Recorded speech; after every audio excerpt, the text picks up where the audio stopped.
বেশ কিছুদিন আগে এই গাছের ফুলের ভিডিও আমি শেয়ার করেছিলাম। আমি এই গাছটার নাম জানি না, তাই জিজ্ঞাসা করেছিলাম এটার নাম কি। একজন আমাকে কমেন্টে বলেছিল এটা বেগম বাহার। আসলে এটা বেগম বাহার না, এটার অন্য একটা নাম রয়েছে। এটা অ্যাবেল মস্কাস, একটা ইংলিশ নাম, বাংলা নাম আমি জানি না। যে ছবিটা আমি স্ক্রিনে শেয়ার করছি এটাই হচ্ছে বেগম বাহার। পাশেই যে বড় গাছটা দেখালাম সেই গাছের বীজ থেকে এই গাছটা নতুন করে হয়েছে। ছোট অবস্থায় বুঝতে পারছিলাম না যে এটা কী গাছ, তাই এটা তুলেও ফেলিনি।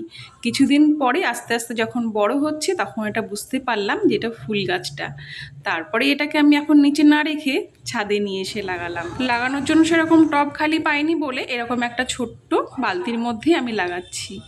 এর মধ্যে নিয়ে নিয়েছি কিছুটা গোবর সার আর নর্মাল মাটি। আর এখন যেহেতু বর্ষাকাল, খুব ঘন ঘন বৃষ্টি হচ্ছে, গাছটাও খুব ভালোভাবে হয়ে যাবে।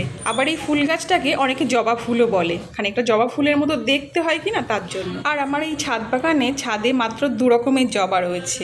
ইচ্ছা আছে আরও নানান রকম জবা আমি লাগাবো। নানান কালারের জবার কাটিং নিয়ে এসে এবছরই লাগানোর ইচ্ছা আছে বর্ষাতে। গাছটা লাগিয়ে একটু ছায়া জায়গায় রেখে দেবো, তারপরে রোদে দিয়ে দেবো। আজ তবে এটুকুই, বাই।